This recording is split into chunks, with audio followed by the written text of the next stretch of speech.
Noam Chomsky did an interview on current affairs with Nathan Robinson, in which he advocated for a diplomatic solution to the Russia-Ukraine war. Here is the excerpt from that interview. This is Noam Chomsky. I'm not going to try to do his voice. So I'm not criticizing Zelensky. Well, that's why, because we'll be here until 9 o'clock. So I'm not criticizing Zelensky. He's an honorable person and has shown great courage. I don't agree with that, by the way, necessarily. I think he's a bit of a maniac. You can sympathize with his positions, okay, fine, but you can also pay attention to the reality of the world, and that's what it implies. I'll go back to what I said before. There are basically two options. One option is to pursue the policy we are now following, to quote Ambassador Freeman again, to fight Russia to the last Ukrainian. And yes, we can pursue that policy with the possibility of nuclear war. Or we can face the reality that the only alternative is a diplomatic settlement, which will be ugly. It will give Putin and his narrow circle an escape hatch. It will say, here's how you can get out without destroying Ukraine and going on to destroy the world. We know the basic framework is neutralization of Ukraine, some kind of accommodation for the Donbass region with a high level of autonomy, maybe within some federal structure in Ukraine. Okay, so basically he goes on to list that, yeah, it'll basically be sort of acquiescing to the terms that Russia has laid out, which is basically they want the separatist regions, they want the Crimea, and they want a neutral Ukraine. And, hold on. I shouldn't have unshared that screen, actually, because the story here is the tweet that it came with. Sage old Noam Chomsky patiently explaining to Ukrainians, few of whom I suspect he's actually spoken to about this, that they really have no choice but to surrender and concede to Russia virtually everything it demands, quote, because that's just the way the world works. Disgraceful. And then, Nathan Robinson, who actually did the interview, doesn't argue for surrender, argues for a diplomatic settlement. Not the same. And then, this, by the way, this is the libbiest comment of all. You talk about the coup de grace of shit-lib comments here. Chomsky has put out a lot of work that's brilliant, but he's always been terrible with anything military. It's an area he just doesn't get, but a limitation he never really accepted. That's a comment only a fucking dumbass liberal can make. Chomsky is brilliant, but, his critique of United States militarism has always been very uncalled for. How could you appreciate Chomsky's body of work but think he's wrong about that? It just doesn't make any sense.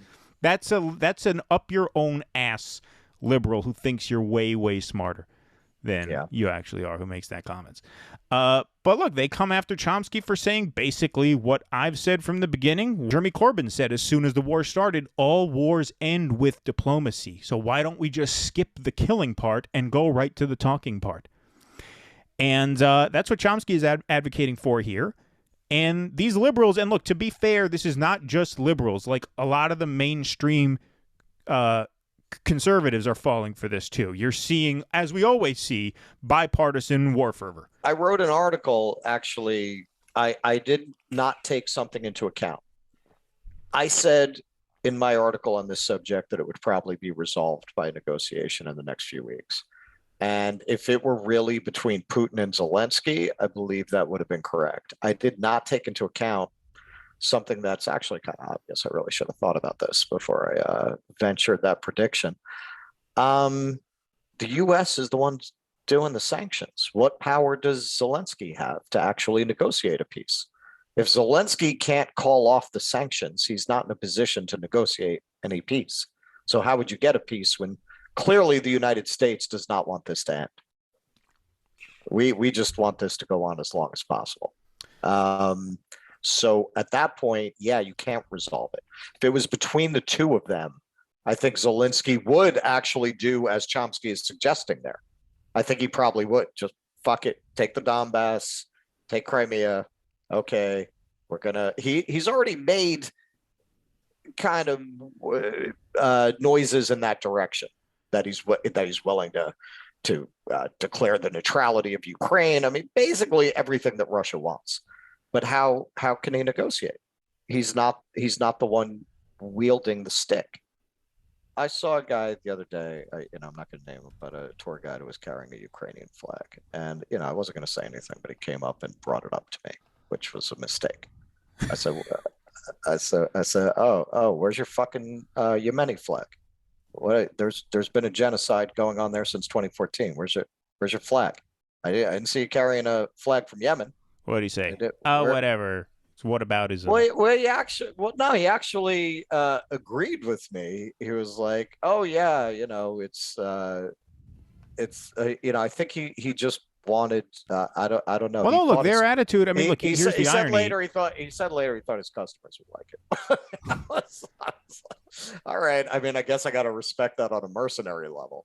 Well, look, I mean, but most of these people's attitude about that is that, yeah, that sucks what's happening in Yemen, but that's the world we live in. That's the real world.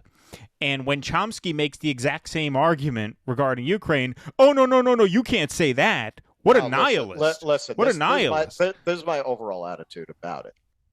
If you didn't say anything about Yemen over the last 8 years, I don't want to hear fuck all from you about Ukraine. Shut the fuck up, take your ribbon and shove it up your fucking ass.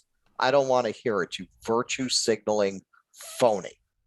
These are the same exact people who will put a Black Lives Matter sign in their front yard.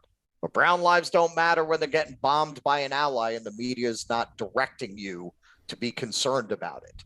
You're only concerned about what the media tells you you're supposed to be concerned about. You're not, these people, they're not rational actors. They're automatons that will allow themselves to be pointed in any direction the official narrative points them in. Any.